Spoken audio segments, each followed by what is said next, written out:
بسم اللہ الرحمن الرحیم۔ السلام علیکم ورحمۃ اللہ وبرکاتہ۔ عزیز طلبہ کرام، امید ہے آپ خیریت سے ہوں گے۔ بسم اللہ الرحمن الرحیم۔ سنن نسائی جلد دوم جو ہے، آج اس کا آغاز کریں گے۔ آج ہمارا سبق نمبر 1 ہوگا، سنن نسائی کی جلد نمبر 2۔ اس کا آغاز کتاب مناسک الحج سے ہے، تو اس لحاظ سے ہم کتاب مناسک الحج سے اپنی اس کتاب کا اور دروس کا آغاز کریں گے۔ آج ہمارا سبق نمبر 1 ہے۔ آج کے سبق کا آغاز کرنے سے قبل یہ جان لیتے ہیں آج کے سبق میں ہم کون سی چیزیں سمجھنے کی، سیکھنے کی اور جاننے کی کوشش کریں گے۔ آج کے سبق میں سنن نسائی سے کتاب مناسک الحج، اور اس میں باب وجوب الحج جو اس کا سب سے پہلا باب ہے، اس کے حوالے سے جو گزارشات اور معروضات ہوں گی وہ انشاءاللہ العزیز ہم آج کے سبق میں سمجھنے کی اور جاننے کی کوشش کریں گے۔ تو شروع کرتے ہیں جی اپنا آج کا سبق۔ سب سے پہلے باب وجوب الحج ہے۔ اللہم صلی وسلم علی نبینا محمد صلی اللہ علیہ وسلم۔ درود پاک کے ساتھ ہم آغاز کرتے ہیں۔ امام نسائی رحمہ اللہ لکھتے ہیں اپنی سنن میں، اخبرنا محمد بن عبد اللہ بن المبارک المخرمی قال حدثنا ابو ہشام واسمه المغیرة بن سلمة قال حدثنا الربيع بن مسلم قال حدثنا محمد بن زياد عن أبي هريرة رضي الله عنه قال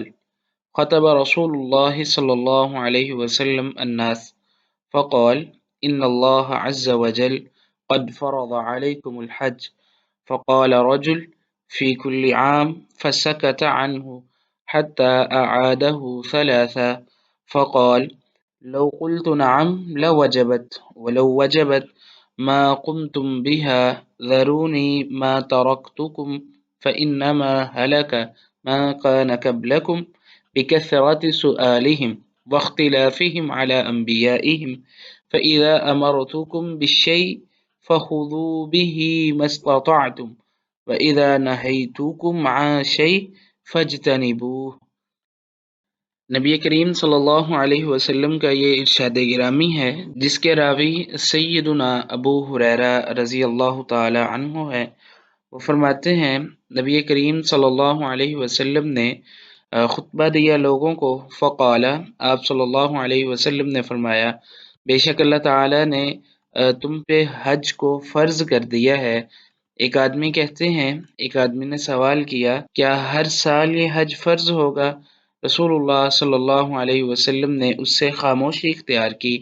یہاں تک کہ اس نے اپنے سوال کو 3 مرتبہ دہرایا اور 3 دفعہ تکرار کے ساتھ اپنا سوال کیا، اور اللہ کے نبی صلی اللہ علیہ وسلم سے اس کے بارے میں پھر جاننے کی اور دریافت کرنے کی کوشش کی۔ آپ صلی اللہ علیہ وسلم نے فرمایا کہ اگر میں کہہ دیتا نعم، ہاں یہ حج ہر سال فرض ہے، یعنی سوال کے جواب میں مثبت انداز اختیار کرتا اور ہاں میں جواب دیتا، تو یقیناً یہ جو حج ہے یہ واجب ہو جاتا، اور اگر یہ واجب ہو جاتا تو تم پھر اس کو قائم نہ کر پاتے، اور جس طرح اس کا حق تھا ہر سال اس کو ادا کرنا، اس سے تم قاصر ہو جاتے۔ اور ساتھ اللہ کے نبی صلی اللہ علیہ وسلم نے یہ قاعدہ امت کو سکھلایا کہ تم مجھے چھوڑے رہو جب تک میں تمہیں چھوڑے رکھتا ہوں، فَإِنَّمَا هَلَكَ مَنْ كَانَ قَبْلَكُمْ، بس بے شک ہلاک ہو گئے وہ لوگ جو تم سے پہلے تھے، بِكَثْرَةِ سُؤَالِهِمْ، اپنے کثرت سوال کی وجہ سے، زیادہ سوالات کے سبب، اور اپنے انبیاء کے ساتھ اختلاف کرنے کی وجہ سے۔ جب میں تمہیں حکم دیتا ہوں کسی بھی چیز کا تو اس پہ عمل کرو، جتنی تم طاقت رکھتے ہو، جتنی استطاعت رکھتے ہو اس پہ عمل کرو، اور جب میں کسی چیز سے منع کر دوں اس چیز سے پھر باز آ جاؤ، یعنی ہر صورت سے باز آنے کی کوشش کرو۔ تو یہ نبی کریم صلی اللہ علیہ وسلم کا ارشاد گرامی ہے۔ اب ہم اس حدیث پاک کے حوالے سے جو مزید گزارشات ہوں گی وہ ہم دیکھیں گے، اس کی جو تفصیل ہے۔ سب سے پہلے ہم دیکھیں گے اس حدیث کے حوالے سے کہ اس کی سند جو ہے یہ علماء محدثین کے ہاں بڑی اہمیت کی حامل ہے، اور پھر سند کے راوی ان پہ تبصرہ کرنا اور ان کے بارے میں جاننا اور ان کی ثقافت کو معلوم کرنا، یہ علماء کے ہاں بڑا اہمیت کا حامل کام رہا، ہم اسی کے حوالے سے سب سے پہلے ہم اس سند کے رجال پہ گفتگو کریں گے۔ اس سند کے جو رجال ہیں وہ 5 ہیں۔ سب سے پہلے محمد بن عبداللہ بن مبارک المخرمی ہیں، یہ ان کی کنیت جو ہے ابو جعفر، اور یہ بغداد سے تعلق رکھتے ہیں جس کے سبب بغدادی کہلائے، اور یہ فقہ بھی ہیں اور حافظ بھی ہیں۔ اس کے ساتھ دوسرے نمبر پہ راوی ہیں مغیرہ بن سلمہ، ان کی کنیت ابو ہشام ہے، یہ مخزومی اور بصری ہیں، یہ بھی ثقہ اور ثبت ہیں۔ تیسرے نمبر پہ ربیع بن مسلم ہیں الجماحی، ان کی کنیت ابو بکر ہے، یہ بھی بصرہ سے تعلق رکھتے ہیں اور یہ ثقہ ہیں۔ ان کے حوالے سے مزید کچھ تفصیل یوں ہے کہ امام احمد رحمہ اللہ کے بیٹے جو ہیں عبداللہ، وہ اپنے باپ سے بیان کرتے ہیں کہ یہ شیخ ثقۃ، اور امام داود رحمہ اللہ کہتے ہیں کہ یہ محمد بن زیاد رحمہ اللہ کی روایات کو سب سے زیادہ بیان کرنے والے ہیں۔ امام عجلی رحمہ اللہ ان کو ثقہ قرار دیتے ہیں، اور امام ابن حبان رحمہ اللہ نے ان کو ثقات میں ذکر کیا ہے۔ اسی طرح امام نے ابی عاصم نے ان کا ذکر ان اشخاص میں کیا ہے جو 167 ہجری میں فوت ہو چکے۔ ان سے امام بخاری رحمہ اللہ نے ادب المفرد میں ایک روایت بیان کی ہے، اور باقی جو محدثین کرام ہیں ان سب نے روایات لی ہیں سوائے امام ابن ماجہ رحمہ اللہ کے، انہوں نے ان سے کوئی روایت نہیں لی، اور اس کتاب میں یعنی سنن نسائی میں ان کی صرف ایک ہی روایت ہے جو ہم پڑھ چکے ہیں، یہی حدیث اور یہی ان کی روایت اس کتاب میں موجود ہے۔ چوتھے نمبر پر محمد بن زیاد الجماحی ہیں، ان کی کنیت ابو حارث ہے، یہ مدنی ہیں اور بصرہ میں رہنے والے ہیں، بصرہ میں بھی کچھ عرصہ گزارا، ثقہ بھی ہیں، سبت بھی ہیں، لیکن ان کے حوالے سے یہ رائے موجود ہے کہ یہ کبھی کبھار ارسال کر جاتے ہیں، یعنی روایات کو مرسل کر کے بیان کرتے ہیں۔ پانچویں نمبر پہ جو صحابی ہیں یہ ابو ہریرہ رضی اللہ تعالیٰ عنہ ہیں، اللہ تعالیٰ عالم۔ اس کے بعد ہم دیکھتے ہیں جی اس سند میں خوبیاں کیا ہیں، اور اس سند میں لطائف جو ہیں اس سند کے وہ کون کون سے ہیں۔ سب سے پہلے امام رحمہ اللہ لکھتے ہیں کہ یہ خماسیات مصنف میں سے ہیں۔ اس سند کی سب سے پہلی خوبی یہ ہے کہ یہ مصنف کی ان روایات میں سے ہے جو خماسیات میں سے ہیں، یعنی اس کے صرف اور صرف 5 راوی ہیں۔ امام نسائی رحمہ اللہ سے لے کے نبی کریم صلی اللہ علیہ وسلم تک جو واسطے بنتے ہیں وہ صرف اور صرف 5 ہیں، یعنی یہ خماسیات میں سے ہیں۔ اور دوسرے نمبر پہ اس کی خوبی یہ ہے کہ اس سند کے سارے جو راوی ہیں وہ صحیح ہیں۔ تیسرے نمبر پہ یہ ہے کہ یہ سند بصرہ کے رہنے والے جو راوی ہیں اس کا تعلق زیادہ ہے اس سند میں، اور بصرہ کے جو ثقہ راوی ہیں وہ اس میں موجود ہیں سوائے 2 راویوں کے۔ سب سے پہلے راوی جو امام نسائی رحمہ اللہ کے استاد ہیں وہ بغداد سے تعلق رکھتے ہیں، اور دوسرے نمبر پہ اس روایت کے راوی جو صحابی ہیں وہ صحابی ہیں اور مدنی ہیں، ان کا تعلق بصرہ سے نہیں ہے۔ یعنی یوں کہہ لیں کہ اگر اس سند کے 5 راوی ہیں ٹوٹل، تو 3 جو ہیں وہ بصرہ سے تعلق رکھتے ہیں، اور 2 جو ہیں وہ بصرہ سے ہٹ کے ہیں، ایک راوی بغداد سے اور ایک راوی جو ہیں وہ مدینہ سے تعلق رکھتے ہیں۔ اور اس کے بعد اس سند کی خوبی یہ ہے کہ اس کو روایت کرنے والے حضرت ابو ہریرہ رضی اللہ تعالی عنہ ہیں، جو صحابہ کرام رضوان اللہ علیہم اجمعین میں سب سے زیادہ روایات کو بیان کرنے والے ہیں، اور ان کی روایات جو ہیں وہ 5374 روایات ہیں جو امت کو ملی ہیں حضرت ابو ہریرہ رضی اللہ تعالیٰ عنہ کے توسط سے۔ اس کے بعد ہم دیکھتے ہیں جی اس حدیث میں مسائل کون کون سے ہیں، کون کون سے مسائل اس حدیث سے اخذ ہوتے ہیں۔ تو سب سے پہلا مسئلہ فی دراجتی ہی، اس حدیث کے درجہ کے حوالے سے ہے۔ یہ حضرت ابو ہریرہ رضی اللہ تعالیٰ عنہ کی حدیث ہے اور یہ متفق علیہ بھی ہے۔ دوسرے نمبر پہ ہے کہ اس حدیث کو مصنف کے علاوہ کن کن حضرات اور ائمہ نے بیان کیا ہے، اور مصنف نے اس کو اس کتاب کے علاوہ، اس مقام کے علاوہ مزید کہاں ذکر کیا ہے، تو اس کے بارے میں اس کی تخریج ہے، اس کے جو مطابع اور شواہد ہیں وہ سارے بیان ہوئے ہیں۔ کہتے ہیں کہ یہاں پہ مصنف نے بیان کیا، اس کے علاوہ الکبریٰ میں بیان کیا ہے، امام بخاری نے کتاب الاعتصام بالکتاب والسنہ میں بیان کیا ہے، امام مسلم نے کتاب الحج میں بیان کیا ہے، امام ترمذی نے کتاب العلم میں بیان کیا ہے۔ اسی طرح باقی ساری روایات اور ان احادیث کے نمبرات جو ہیں یہاں پہ موجود ہیں جو اس کے توابع اور شواہد بنتے ہیں۔ تیسرے نمبر پہ جو مسئلہ ہے وہ اس کے فوائد کے حوالے سے سب سے پہلا مسئلہ جو اس حدیث سے ثابت ہوتا ہے وہ یہ ہے کہ حج انسان پر واجب ہے، اور یہ اسلام کے ارکان خمسہ میں سے ایک اہم رکن ہے، اور حج کا وجوب جو ہے وہ اس حدیث سے ثابت ہوتا ہے۔ اسی طرح اس حدیث سے یہ بھی ثابت ہوتا ہے کہ حج جو ہے لا یتکرر وجوب، اس کا وجوب بار بار نہیں ہوتا، بلکہ وہ پوری زندگی میں ایک ہی دفعہ انسان پر فرض ہے۔ سب سے پہلے یہ مسئلہ سمجھ لیں تاکہ مزید جو مسائل ہیں وہ آسانی سے سمجھ آئیں۔ یہ سمجھ لیں انسان پہ زندگی میں ایک ہی مرتبہ حج فرض ہے۔ اگر کوئی مسئلہ بنتا ہے، کوئی مسائل پیش آتے ہیں، تو اس کے حوالے سے کچھ اختلاف ہے، وہ ہم یہاں پہ دیکھتے ہیں۔ امام خطابی رحمہ اللہ لکھتے ہیں کہ اس بات میں کوئی اختلاف نہیں ہے کہ حج اس کو مقرر واجب نہیں ہوتا، سوائے اس بات کے کہ یہ بات دلیل کے ساتھ حاصل ہو چکی ہے کہ انسان پہ حج جو ہے وہ زندگی میں بار بار فرض نہیں ہوتا۔ جہاں تک لفظ کی بات ہے تو وہ تکرار کا وہم پیدا کرتے ہیں، اسی وجہ سے ایک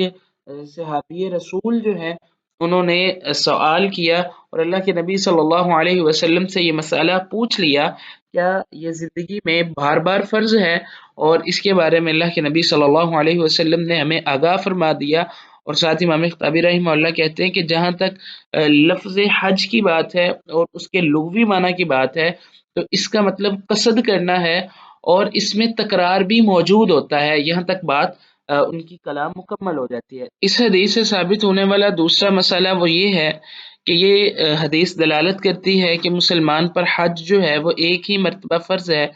اور خدا نخواستہ اگر وہ اسلام سے مرتد ہو جاتا ہے، اس کے بعد پھر اسلام لاتا ہے، تو اس پہ حج کا اعادہ لازم نہیں ہے۔ یہ امام شافعی رحمہ اللہ کا مذہب ہے، جبکہ امام ابو حنیفہ رحمہ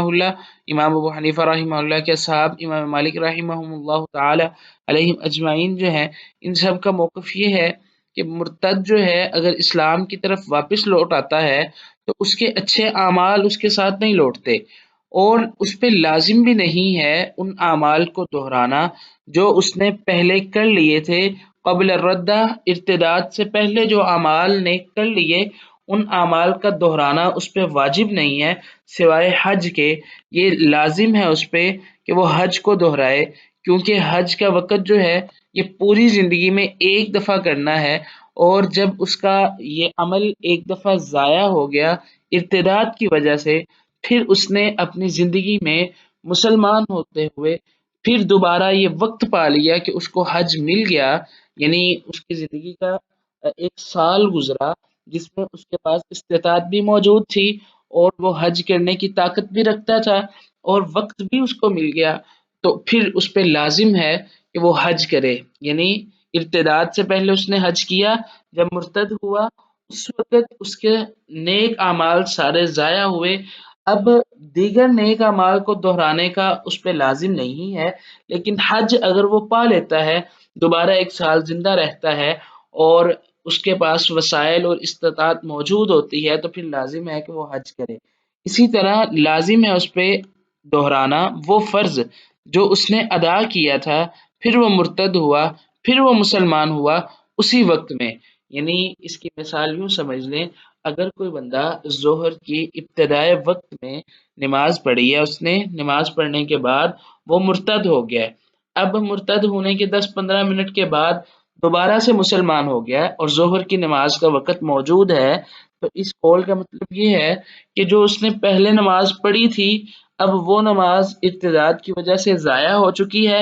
کیونکہ ابھی نماز کا وقت ہے اس لیے یہ فرض دوبارہ دہرائے گا۔ اور اسی اصول کے تحت حج کا مسئلہ ہے کہ اگر اس نے حج کیا اور حج کرنے کے بعد مرتد ہو گیا، ارتداد کے سبب صاحب کا اعمال ضائع ہو گئے، دوبارہ سے اسلام لے کے آیا ہے، تو دوبارہ سے اگر وقت ملا ہے، استطاعت موجود ہے، شرائط پوری ہو رہی ہیں، تو پھر اس پہ حج کرنا فرض ہے۔ اسی حدیث سے ایک اور مسئلہ یہ ثابت ہوتا ہے کہ تمام اشیاء میں اباحت جو ہے وہ بنیادی طور پہ موجود ہے، یہاں تک کہ کوئی دلیل ثابت ہو جائے اس کے مانع ہونے پہ، اس کے حرام ہونے پہ شارع کی طرف سے۔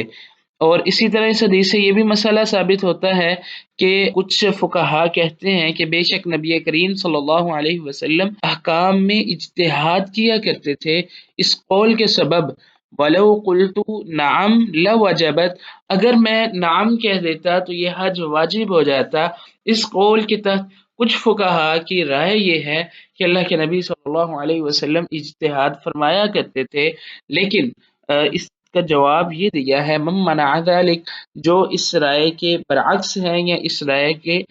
مخالفین ہیں،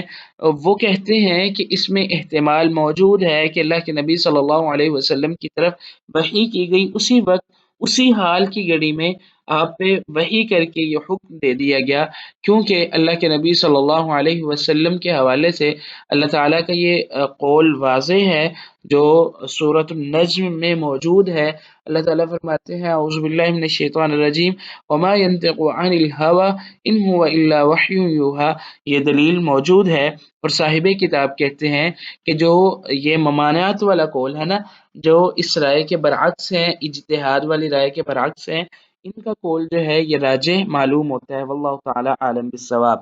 اسی طرح اس حدیث سے یہ مسئلہ بھی ثابت ہوتا ہے کہ بے شک جس چیز کا حکم دیا گیا ہو، اگر اس کے بعض حصے سے کوئی بندہ عاجز آ جائے تو جتنا کام اس نے کر لیا ہے وہاں تک تو ٹھیک ہے، باقی کام جو ہے وہ اس سے ساقط ہو جاتا ہے۔ اور اسی بات سے امام مزنی رحمہ اللہ نے استدلال کیا ہے کہ جن کی ادا واجب ہو ان کی قضا جو ہے وہ واجب نہیں ہوتی، کیونکہ صحیح بات یہ ہے کہ ان القضاء بامر جدید، کیونکہ قضاء کا ثابت ہونا بھی امر جدید کے ساتھ ہوگا۔ یعنی مثال کے طور پہ جمعہ کی نماز جو ہے وہ واجب ہے، ہر بندے پہ فرض ہے، لیکن اگر جمعہ چلا جائے تو پھر جمعے کی قضا کس طرح ہوگی یا قضا کا انداز کیا ہوگا، قضا ہوگی یا نہیں ہوگی، اس کے لیے بھی ایک امر جدید ہونا چاہیے۔ یہ باہر کیا فقہی مسئلہ ہے، تو یہ یہاں سے ثابت تو ہو رہا ہے کیونکہ اللہ کے نبی صلی اللہ علیہ وسلم نے یہ بات ارشاد فرما دی کہ جتنی تم طاقت رکھتے ہو اتنا کام کرتے رہو، اور جس سے روکا جائے اس سے کلی طور پہ باز آ جاؤ۔ تو یہاں پہ یہ بات واضح موجود ہے۔ اور اسی حدیث سے یہ مسئلہ بھی ثابت ہوتا ہے کہ شارع نے جہاں پہ روکا ہے وہ شارع کی ترجیحی امور ہے، یعنی روکنے والے جو معاملات ہیں وہ ترجیحی طور پہ ہیں، جی جائے کہ معمورات کے حوالے سے، یعنی معمورات پہ شارع نے استطاعت کا اور انسانی طاقت کی قید لگائی ہے، جبکہ منہیات پہ مطلق طور پہ شارع نے کہا ہے کہ ان چیزوں سے باز آنا ہے، کیونکہ مطلق طور پہ اجتناب کا حکم ہے منہیات کے بارے میں، ولو مع المشقہ، اگرچہ یہ کام مشقت کے ساتھ ہی کیوں نہ ہو، یعنی کسی نہیں والے حکم سے باز رہنے میں مشقت ہی درپیش کیوں نہ ہو تب بھی اسے رکنا ہے، لیکن معمورات میں طاقت کا جو ہے وہ شرط لگا دی گئی ہے کہ اگر طاقت ہے تو کام کریں، اگر نہیں ہے تو نہ کریں۔ یہ امام احمد رحمہ اللہ سے بھی منقول ہے۔ اسی طرح اس حدیث سے یہ مسئلہ بھی ثابت ہوتا ہے کہ مکروہ چیز سے بھی اجتناب جو ہے وہ واجب ہے، کیونکہ اس امر میں عموم موجود ہے باجتناب المنہی، جو فجتنبوہ کا اللہ کے نبی صلی اللہ علیہ وسلم نے لفظ بولا ہے، اس لفظ میں عموم موجود ہے، تو یہ عموم جو ہے یہ واجب کو بھی اور مندوب کو دونوں کو شامل ہے، اسی طرح یہ حرام اور مکروہ کو بھی شامل ہے۔ اور اس قول کا یہ جواب دیا گیا ہے فجتنبوہ، یہ جو ہے لفظ ایجاب اور ندب دونوں اعتبار سے کام کرے گا، اور یہ اسی طرح آئے گا مثل حاضر سوال، اس سوال کا جواب دوسری جانب سے بھی ہوگا، یعنی جس طرح ممانت والے حکم میں حرام اور مکروہ شامل ہوگا، اسی طرح امر میں واجب اور مندوب دونوں چیزیں شامل ہوں گی، یعنی پھر جو مندوب کام بھی ہوں گے وہ بھی واجب کی طرح کرنے لازم ہو جائیں گے۔ تو بہرکیف یہ بھی ایک فقہی مسئلہ ہے جو اس حدیث سے ثابت ہو رہا ہے۔ اسی طرح اس حدیث سے ایک اور مسئلہ ثابت ہوتا ہے، وہ یہ ہے کہ ممانعت ہے اس بات سے کہ کثرت سوالات کیے جائیں، بار بار مسائل پوچھے جائیں اور ان میں ان کی باریکی میں جایا جائے یا ان کی تہ تک پہنچا جائے۔ امام بغوی رحمہ اللہ کہتے ہیں شرح السنہ میں کہ مسائل کی دو قسمیں ہوتی ہیں، پہلی قسم وہ ہے کہ جو تعلیم کی غرض سے ہوتے ہیں، جس کی طرف مسلمان محتاج ہوتے ہیں دین کے معاملات کو سیکھنے کے حوالے سے، تو یہاں تک تو جائز ہے، بلکہ اس کا تو اللہ تعالی نے حکم بھی دیا ہے لقولہ تعالی فاسألوا اہل الذکر، یعنی سوال کرو اہل ذکر سے، پوچھو اہل علم سے، اور اسی آیت کے سبب صحابہ کرام رضوان اللہ علیہ مجمعین کے وہ سوالات ہیں جن کا ذکر قرآن مجید میں انفال کے حوالے سے ہے، کلالہ کے حوالے سے ہے، یعنی یسألونک سے جن کا آغاز ہو رہا ہے قرآن مجید میں، وہ اسی قبیل سے تعلق رکھتے ہیں، اور ان کے علاوہ دیگر جو اسئلہ ہیں۔ اچھا، امام بغوی رحمہ اللہ کے نزدیک جو دوسری قسم بنتی ہے وہ یہ ہے کہ جو وہ سوالات جو تکلف کے لیے ہوں، بال کی کھال اتارنے کے لیے ہوں، تو وہ مراد ہیں اس حدیث میں جن سے روکا گیا ہے، واللہ عالم۔ اور تائید کرتی ہے جو اللہ کے نبی صلی اللہ علیہ وسلم سے ڈانٹ ثابت ہوئی ہے حدیث میں اسی حوالے سے، اور امام احمد بن حنبل رحمہ اللہ نے اس کو اپنی حدیث کی کتاب میں حضرت معاویہ رضی اللہ تعالیٰ عنہ کے روایت کے تحت اس کو ذکر کیا ہے۔ بے شک نبی کریم صلی اللہ علیہ وسلم نے ایسی چیزوں کے طرف قصد کرنے سے منع فرمایا، اور ایسی چیزوں میں تعمق سے آپ صلی اللہ علیہ وسلم نے روکا ہے۔ امام اوزاعی رحمہ اللہ کہتے ہیں یہ مسائل میں مزید سختی کو لے کے آتی ہیں، اور اسی طرح امام اوزاعی کہتے ہیں کہ بے شک اللہ تعالیٰ جب ارادہ کرتے ہیں کہ وہ حرام کر دے اپنے بندے پہ علم کی برکت کو، تو اس کی زبان پہ مغالیت یعنی کثرت سوال اور اس طرح کی باتیں جو ہے وہ ڈال دیتے ہیں، اور تحقیق میں نے دیکھا ہے ایسے لوگوں کو علم کے اعتبار سے وہ کم تر ہیں لوگوں میں۔ ابن وہب رحمہ اللہ کہتے ہیں، میں نے امام مالک رحمہ اللہ سے سنا، وہ کہتے تھے کہ علم میں جھگڑا کرنا وہ علم کے نور کو لے جاتا ہے انسان کے دل سے۔ اسی طرح امام ابن العربی رحمہ اللہ کہتے ہیں کہ اللہ کے نبی صلی اللہ علیہ وسلم سے جو سوال کی نہیں وارد ہوئی ہے وہ عہد نبوی صلی اللہ علیہ وسلم تک تھی، وہ بھی اس ڈر سے کہ ان پہ کوئی ایسی آیت یا ایسا حکم نہ نازل ہو جائے جو ان پہ مشقت کا باعث بنے۔ جہاں تک آپ کے بعد کی بات ہے اس سے بے خوف ہوا جا چکا ہے، لیکن اکثر سلف سے یہ بات ثابت ہے اور ان سے نقل ہوئی ہے، وہ مکروہ گردانتے تھے کلام کرنا ایسے مسائل کے حوالے سے جو ابھی واقع ہی نہیں ہوئے، اور وہ کہتے تھے یہ مکروہ ہے،